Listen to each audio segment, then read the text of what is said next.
जबकि गोसाईगंज से चुनाव लड़ने के लिए अच्छे कदम पीछे खींच लेते हैं। अभय सिंह अभी तक आपकी पार्टी से विधायक रहे, ऐसे में गोसाईगंज का विकास हुआ या नहीं हुआ? लड़ाई किससे बांधते हैं, अभय सिंह या फिर खब्बू तिवारी? दोनों लोग चुनाव लड़ते हैं तो उसके लिए भी हम लोग तैयार हैं, और हमारे सामने जो भी प्रत्याशी रहेगा हम पीछे कदम खींचने का काम नहीं करेंगे। जो आपकी निगाह में हो कि गोसाईगंज में ये काम नहीं हुआ और ये होना चाहिए था, चाहे अभय सिंह विधायक हों या फिर खब्बू तिवारी रहे हों, लेकिन आपका एजेंडा क्या है गोसाईगंज के लिए? गोसाईगंज के लिए क्या सोचे हुए हैं आप कि क्या करेंगे, क्या चीज़ लेकर लोगों के बीच जाएंगे, क्या कहेंगे उनसे? आपके साथ में हूँ सौरभ दुबे। इस वक्त हम उत्तर प्रदेश के अयोध्या जिले में मौजूद हैं और ये गोसाईगंज विधानसभा है। यहाँ पर आपको बता दें कि अखिलेश यादव का बहुत ही उत्साहपूर्वक जन्मदिन मनाया गया। नेता हो या कार्यकर्ता, हर कोई उल्लास में नजर आया। और ऐसे में हमारे साथ बातचीत करने के लिए मौजूद हैं धर्मवीर वर्मा, जो कि गोसाईगंज से प्रबल दावेदार माने जा रहे हैं समाजवादी पार्टी की तरफ से। आपको बता दें ये गोसाईगंज वही विधानसभा है जिसे बाहुबलियों की विधानसभा कहा जाता है। आपको बता दें कि यहाँ पर पूर्व में अभय सिंह और खब्बू तिवारी चुनाव लड़ चुके हैं और माना यह भी जा रहा है कि दोनों ही यहीं से चुनाव लड़ेंगे। लेकिन देखने वाली बात यह होगी कि आखिर दोनों किस पार्टी से चुनाव लड़ेंगे। ऐसे में हमारे साथ समाजवादी पार्टी के नेता धर्मवीर वर्मा मौजूद हैं, इनसे बातचीत करेंगे। सबसे पहले तो आपने जो ये कार्यक्रम किया, इसके पीछे का उद्देश्य क्या था आपका? सर्वप्रथम तो मैं आपके इस मन से सबसे पहले मैं अपने आदरणीय अध्यक्ष जी श्री अखिलेश यादव जी को उनके जन्मदिन पर ढेर सारी शुभकामनाएं एवं बधाई देता हूं। आपके माध्यम से सभी समाज को भी मैं उनकी तरफ से जो है उनको उनके जन्मदिन की बधाई एवं शुभकामनाएं देता हूं। आज का जो ये हमने कार्यक्रम रखा था, ये हमने अपने राष्ट्रीय अध्यक्ष जी के जन्मदिन के उपलक्ष्य पे कार्यक्रम रखा था। इस कार्यक्रम का मेन मकसद था पीडीए की बातों को जनता तक, घर घर तक पहुंचाने की। आज के इस कार्यक्रम में हमारे सैकड़ों साथी इस कार्यक्रम में शरीफ हुए जो, और इस कार्यक्रम में हमने भंडारे की भी व्यवस्था की थी, और इस कार्यक्रम में हमने वृक्षारोपण का भी कार्य आज किया, और इस कार्यक्रम में हमने अंग वस्त्र भी दान करने का काम किया है।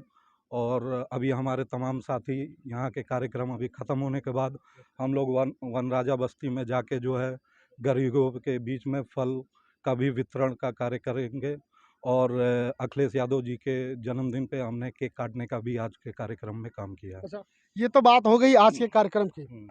हम आपसे ये जानना चाहेंगे कि आपके दिमाग में ये आइडिया कहाँ से आया कि हमें गोसाईगंज से चुनाव लड़ना चाहिए, जबकि गोसाईगंज से चुनाव लड़ने के लिए अच्छे कदम पीछे खींच लेते हैं? हम उन प्रत्याशियों में से नहीं है कि हम पीछे कदम खींचने का काम करेंगे।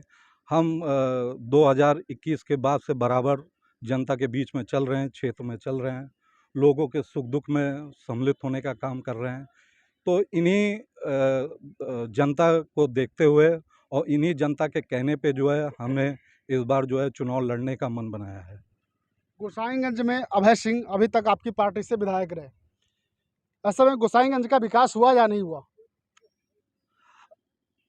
अब देखिए, जब वो हमारे पार्टी से विधायक थे और जब वो हमारे पार्टी में थे तो उस समय हमारे पार्टी के द्वारा जो भी क्षेत्र में जनता के लिए जो भी विकास कार्य किया गया था पार्टी के द्वारा, वो सारे कार्य विकास कार्य हुए हमारे क्षेत्र में। आप लड़ाई किससे बांधते हैं, अभय सिंह या फिर खब्बू तिवारी? अब हमारी लड़ाई तो सीधे सीधे जो है भारतीय जनता पार्टी से होगी। अब भारतीय जनता पार्टी से चाहे खब्बू तिवारी जी आएँ और चाहे अभय सिंह आएँ, तो हमारी सीधी सीधी लड़ाई जो है भारतीय जनता पार्टी से। भारतीय जनता पार्टी का जो भी प्रत्याशी रहेगा वो उसी से हमारी लड़ाई रहेगी।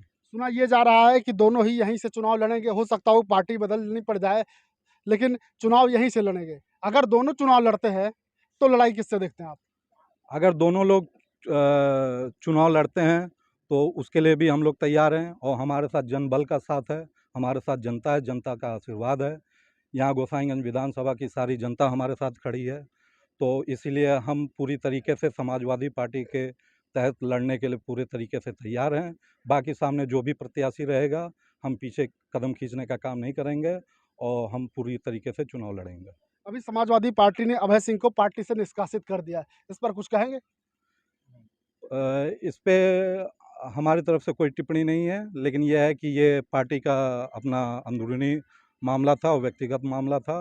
तो पार्टी ने अपने तरफ से जो भी निर्णय लिया है वो सही निर्णय है और वो उसको हम लोग स्वीकार करते हैं, उसका हम लोग स्वागत करते अच्छा, हैं। कोई काम ऐसा जो आपकी निगाह में हो कि गोसाईगंज में ये काम नहीं हुआ और ये होना चाहिए था, चाहे अभय सिंह विधायक हों या फिर खब्बू तिवारी रहे हों? गोसाईगंज विधानसभा में जो अभी सबसे बड़ा काम होना है वो यहाँ पे एक अस्पताल की बहुत ही आवश्यकता है। एक अस्पताल के निर्माण होने की बहुत ही ज़रूरत है, क्योंकि आज भी गोसाईगंज विधानसभा में कोई अच्छा अस्पताल नहीं है। अगर यहाँ की जनता परेशान होती है, बीमार होती है, तो उसको या तो मंडलीय में जाना पड़ता, फैज़ाबाद, लखनऊ या जहाँ भी उसकी व्यवस्था हो वहाँ जाना चाहता है। तो इसी वजह से अगर हमारी आने वाले समय में 2027 में हमारी जब समाजवादी पार्टी सरकार बनेगी तो विधानसभा में जो है हम सबसे पहले एक अस्पताल निर्माण करने का कार्य करेंगे। ये तो आपकी बात होगी, लेकिन आपका एजेंडा क्या है गोसाईगंज के लिए? गोसाईगंज के लिए क्या सोचे हुए हैं आप? कि क्या करेंगे, क्या चीज़ लेकर लोगों के बीच जाएँगे, क्या कहेंगे उनसे? अब गोसाईगंज में तो तीन प्रमुख चीज़ें हैं, जैसे कि सबसे पहले तो यही अस्पताल का ही एक विषय है जो होना चाहिए, ज़रूरी है। बाकी अभी तमाम गाँव में अभी सड़कें भी रह गई हैं जहाँ अभी नहीं बन पाई हैं, तो वो भी चीज़ हम जनता के बीच में लेके जा रहे हैं और सरकार आने पे हमारे पे तो वो सड़क भी निर्माण करने का हम कार्यक्रम करेंगे जहाँ जहाँ मतलब रह जा रहा सड़क जो है। और इसके अलावा जो भी हमारे पीडीए परिवार के तहत जो भी मतलब जो भी और विकास कार्य किया जाएगा या जो भी हमारे मुख्यमंत्री बताएंगे या जो भी हमारे पार्टी की तरफ से रहेगा, वो भी विकास कार्य करने का हम काम करेंगे क्षेत्र अच्छा, में। आपने कहा कि कुछ सड़कें अभी रह गई हैं। हाँ। जो सड़कें रह गई हैं, उसके लिए ज़िम्मेदार किसे मानते हैं? वर्तमान विधायक को या वर्तमान सरकार को? अ, उसके लिए वर्तमान विधायक भी हैं और वर्तमान सरकार भी है, दोनों ही लोग हैं। क्योंकि दोनों ही लोग की ज़िम्मेदारी बनती थी कि उस सड़क का निर्माण होना चाहिए। क्योंकि अभी वर्तमान की सरकार भी चल रही है और वर्तमान विधायक भी जान लीजिए एक तरीके से अभी उसी सरकार में है, तो दोनों ही लोगों की लेकिन जब आप ज़िम्मेदारी। लोगों के बीच जाएँगे, तो आपकी पार्टी का ही विधायक है।